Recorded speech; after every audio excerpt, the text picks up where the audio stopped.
Welcome back to another episode of Yachting Unplugged. Welcome to May. Can you believe it? It's amazing already. It just seems like the year started last week. I cannot believe it, but we are shooting here at beautiful Fort Lauderdale, Florida at the iconic Las Olas Marina. We have some really exciting news to share that Ocean Prime is open. We are in the terrace area. It's a little early right now. It's about 8 a.m., but still, it is a very successful chain that is 20 locations deep. This is their 20th location here in Fort Lauderdale, and we couldn't be happier to have Ocean Prime. So welcome to Fort Lauderdale, Ocean Prime. And it's right here at the new Las Olas Marina as well. So, Yes. you know, what a nice embellishment to this beautiful waterfront facility. No, it really is. There's some great views. You've got the Las Olas Bridge, and you've got, obviously, all these beautiful yachts here. I mean, what is there not to like about all this? This is the lifestyle of South Florida. We definitely love being here, and we love to bring our programs to you from this beautiful location in the world. Yeah, Absolutely. Well, we have the Air and Sea show going on right now. It is always something that is great to look forward to. I think there's like eight, it's a tour of like 8 iconic destinations across the country. And it really is a tribute to our services. Well, no question about it. And if you've ever watched the Fort Lauderdale Air and Sea show, incredible. These jets are flying over the ocean on this beautiful waterfront areas here. I was just going to warn everybody that there could be a moment in this broadcast where all of a sudden things get loud. Never know. That might be scary, and we also have Formula One going on in South Florida. So it is a power-packed weekend. There's something to do here anywhere you go, whatever you like. Well, speaking of power, I want to actually talk about some new power changes that are going on in the industry. We have a few CEO changes and some movers and shakers. So let's start off with one of my mentors, who I have been really honored to be mentored by him, and his name is Bill Yeargin. He's been with Correct Craft for many years, and Bill announced this week that he is resigning and seeking a new stage of his life. Something, and he's a very acclaimed writer and author. I've read many of his books. My favorite is The Education of a CEO. So check out Bill's books. They're great. He believes in stewardship, and all about serving not only his people, but the community that his businesses are in. Doing well for others. And of course, Bill's going through something that I think you and I both relate to, which is reinvention. Yes. Reinvention of ourselves personally, reinvention of our careers. And it's it's scary, but it's also liberating when you do it. No, I mean, I commend him for that. I think we've talked many times, Bill and I, and he really wants to get into writing, and that man can spit books out quicker than anyone I know. Should pay attention to that. I know. And we also have, Correct Craft, as many of you know, this is their 5th CEO. It's been a lot of changes, and Bill really has brought an amazing amount of success to Correct Craft. So, I'm excited to see who is going to fill those shoes. Yeah. Well, that's coming up soon, I'm sure. I know. Well, let's talk about, we have another CEO change going on, and that's Golfcraft. Golfcraft, yeah, yes. A gentleman I've known for a very long time, Erwin Bamps. Mm-hmm. He's Scandinavian. Ironically enough, though, he's working and has been working in the United Arab Emirates for quite a number of years. He really brought Golfcraft into the scene from being a regional boat builder into a competitive yacht builder in the large yacht space. And about 9 years ago, he left Golfcraft for another reinvention. Right. And now he's back. Yeah, well, I think that's interesting because I really do believe that he did scale them into a world-class boat builder.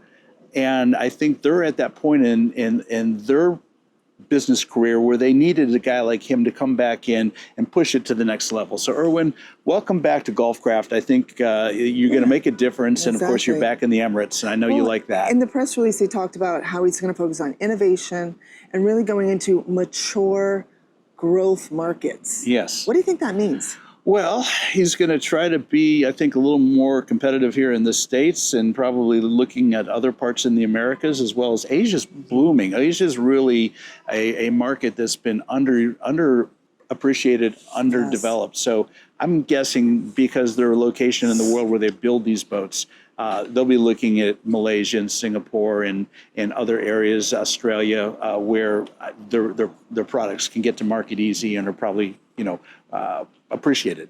Well, good luck to you. It's a great brand and only much success. So Grand Banks is another great name. Isn't that something? They've been around since the mid-50s. Right. And also Palm Beach is also Palm Beach a brand Yachts. that falls underneath the GB Marine Group. And they've had some major announcement there that Lynn Fischer has been appointed the Chief Marketing Officer. Yes, she has. This is the first, they just created this position for her. Okay. So apparently they really wanted her, and I can understand why with her maritime career. So she's coming into Grand Banks and Palm Beach Yachts to basically promote the brand, market, and hopefully we hear more about her and from her. Yeah, I don't know her personally. Look forward to getting to know her. Have you actually met her? No, I've not. I was going to say the very same thing, Kim. I read her bio and it sounds interesting, and she seems like somebody, we should get to know a little bit. Yeah, well, best of luck, Lynn. Well, some, I guess, boat shows are going on. Let's talk about, we have a few going on. We have, you said the Palma boat shows going on? Yeah, our producer, Rhea, actually got out of her office in her studio and got into the show. She's a remarkable lady, and she's so fun to engage with, but in her words, she hates people. So Ray is there working the Palm Beach Boat Show and having a good time, I hope. Yeah. And that's a gathering of the large yacht industry. Right. And that's going on. The Palma boat show is going on until when? It's probably the weekend? Yeah, through the weekend. Yep. Yeah, one of those, I get bucket list boat shows for me. I want to go, definitely. Well, if you've never been to Palma, it's a gorgeous historic city on the island of Palma, Mallorca, and it's certainly a destination worthy of heading to. We are heading into boat show season. It's starting to ramp up. We've got a little bit of a break, and then we go right into everything across the pond that happens over there. I want to talk about METSTRADE. There was some news that was brought to our attention about how it's grown so much, and I know you've been there. Yeah. I've been there almost every year since it began in the 90s. And I actually did a wonderful interview that came out in January with Niles Klarenbach, the managing director of METSTRADE in the Super Yacht Forum. Yes, they've gotten, for the first time ever, they've taken over the entire Rye Center. Yeah, it says the entire Amsterdam complex. Yeah, it's the world's largest trade exhibition for the leisure marine industry. It is by far, and it'll blow your mind when you walk into that facility, that conference facility. It's 12, now it's going to be 13 halls open. Wow. For business. It's all B2B business too. This is not a retail show. And even though it's in the boating, yachting world, you don't see any boats or yachts there.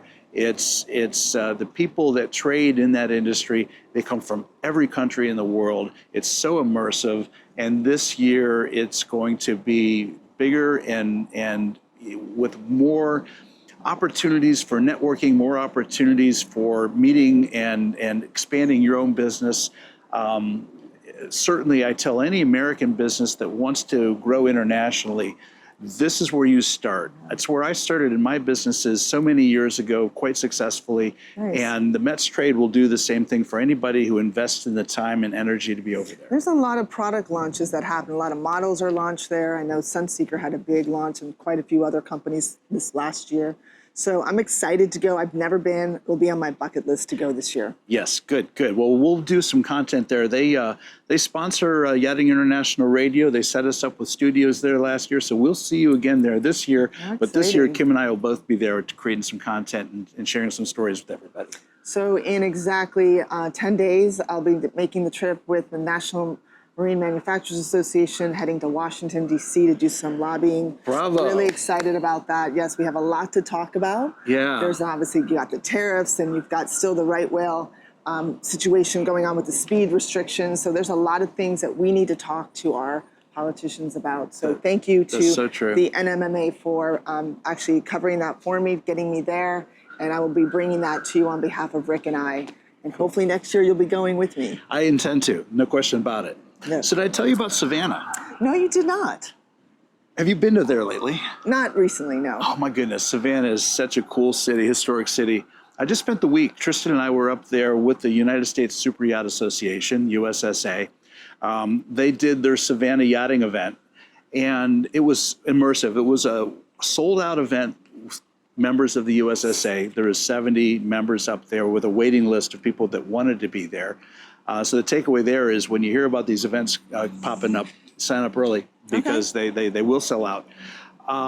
We toured 2 shipyards. We toured the Thunderbolt Marine shipyard. We toured Savannah Yachting Center, which is the Safe Harbors Marina facility, and we saw the brand new IGY Marina just opening. They are literally a couple days away from their CEO for occupying the facility. They've got 1,200 linear feet of face stock on the Savannah River with 65 feet of water depth at the low tide, and 96 slips inside their facility, 14 feet of depth at low tide that'll accommodate your 25 to say 75-foot yachts inside of there. Savannah Yachting Center, they haul anything from 50-meter to 350-meter boats, put them on the hard for full service and surveys and refits.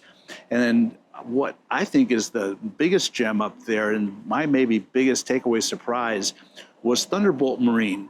They're down in Thunderbolt, which is just a little bit east of Savannah, about 15 minutes away. What a cool yard. Ernie is the president of that yard. We sat down and had a wonderful conversation. It's going to be a podcast on Yachting USA to come out. That yard's been around since the 40s, building minesweepers and Coast Guard cutters. How exciting. And now Look forward to seeing that episode. Big refits. And so that's a shipyard to go to for sure. And then I have to do one more call out to Verge Yacht Design. Anita has set up the coolest company right in downtown Savannah on Bay Street in the middle of the historic district. She is such an innovator with interior designs and products and a vision of what the future of a yacht could and should look like. So her and her employee Nick, who's an amazing naval architect, are setting up shop there. Of 5 years in business so far, and they're killing it. Well, great. Congrats, Anita. And teams, that's exciting. I look forward to going to Savannah. I've really never thought of it as a destination for yachting and stuff, so looking forward to going. It truly is. So let's talk, since you're on shipyards, let's switch over. We always bring marina news, what's going on right now. F3 Marina, which is the very, it was highly anticipated, took a long time to build. A lot of, they knocked down the old marina that was there and built. A lot of technology, very few, actually humans that are there. It's all really robotic. And very high cutting edge. So that has officially gone on the market. Colliers US has it listed in Fort Lauderdale. It's the world's fastest automated dry stack marina and will begin accepting offers this month in late May. It's 59,000 square feet, hurricane-rated facility, and has a first-of-its-kind crane system, like we discussed, that lifts and stores boats under 5 minutes. Yeah, I know. If you've ever seen it operate, it'll blow your mind. Yeah. And it's a push-button kind of thing. It takes you from the water to your designated slip, less than 5 minutes, which, when you look at that building, it's huge. We watched it being built over the years, and you think about all the boats that are in there. My biggest concern initially was like, boy, do I want to put my boat in there and have to wait hours and hours and hours to get it on a busy weekend? When they can pull them out in 5 minutes, it tells you everything you need to know. Well, you need to know also about, there's a really unfortunate situation that's happened. Let's switch over to the west coast of Florida. Where I grew up. Where you grew up, and obviously there's a very influential businessman that had an unfortunate accident on his 37-foot center console.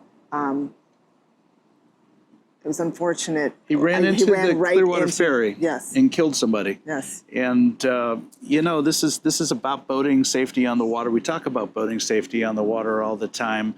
And not only did he hit the ferry, cause a lot of damage, injured a lot of people, and one person unfortunately lost their life, but he left the scene of the accident. And that's something that's just not cool. Not acceptable, yeah. No. So Jeff Knight was his name, or is his name, and he is a big businessman over there, has a music venue. Janice Landing. Been to many concerts there, downtown St. Petersburg. Yeah, and it's not the first boating incident he's had. No. He's had another incident that happened, as well as some other things going on. So, back to boating safety. I was just going to ask you, do you think Jeff should take the Florida Safe Boating course? I think he should. I think he should. And he should hire like how-to boating, or at the helm, or some captain, even on a 37-foot boat. Yeah. I'm guessing that it was a night out, and we all have those. Maybe hire a captain to run your boat for you, so you can enjoy the evening and libations and whatever else is going on, and have a safer experience on the water. Well, they did test him for alcohol. He did not have alcohol in his system, but did you see the video? I mean, he literally it's like he didn't even see the ferry. He went right over on top of the ferry. It's like it didn't even, wasn't even there. We see that kind of stuff all the time. Even during the daytime, you watch boat and all of a sudden it makes a quick veer away and you realize it just is a near miss you observe because people don't always pay attention. You know, there's so many distractions when you're on the water, and that's why it's really important to have someone designated at the helm who is there to run the boat and not everything else that happens on these boats. No, I couldn't agree more. And, you know, boating safety, we see it. If you're not following Wavy Boats or Qualified Captain or any of those, you know, sites, you'll see firsthand what happens when you do not educate yourself and you do not hire someone on the water that can really educate you on how to correctly operate a vessel. But it's not just about textbook. No, don't be those people. So talking about boating safety, and we are in May. We started the show talking about that we're already in May, and we're just a couple weeks away from the start of hurricane season here in South Florida. And so this is a reminder to now start thinking about your hurricane plan. The larger yachts, for the underwriters, you've got to have an established hurricane plan that you submit to your insurance company and is approved. Typically, you'll have a marina facility or a hurricane hole or someplace, and you've made these arrangements ahead of time. Sometimes you pay a fee to have a space to bring your boat, so when a named storm happens, you can take the boat someplace safe. But even if you got a small boat, Kim, you should have a plan. You should know where you're going to bring the boat. If you can leave it at your dock and know how to tie it up appropriately. Yes, super important. Yeah. There's a yacht management company, get your hurricane plan to your insurance company. And really, if you can get into a marina, get that reservation, that hurricane reservation. It's a little costly, but worth it because you look at the flip side, what it costs to actually fix your boat. Right. And we just saw that last year. We had 3 hurricanes in Florida. I know, no doubt about it. And that's assuming the insurance company will sign off or pay your claim, because there's a lot of clauses in maritime insurance now that exempts insurance companies from certain claims if you don't play by the rules and follow the plan that you've established that you're going to do. So that's really important.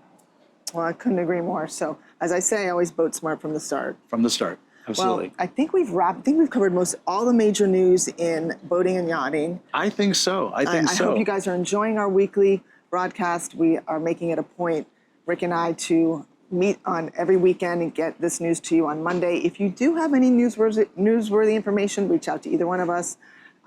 Rick Thomas, Kim Sweers, the boat boss. Find us online or shoot us emails. Text messages, pigeon, whatever form of communication works, we normally respond pretty quickly. Exactly. Like, share, and definitely follow us every week.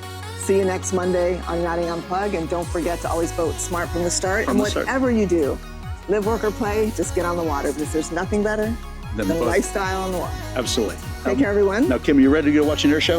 I think let's do it. I think we have our hats on and we're ready for it. Yeah, let's hit the beach. Take care, everyone. Have a great week. Be well.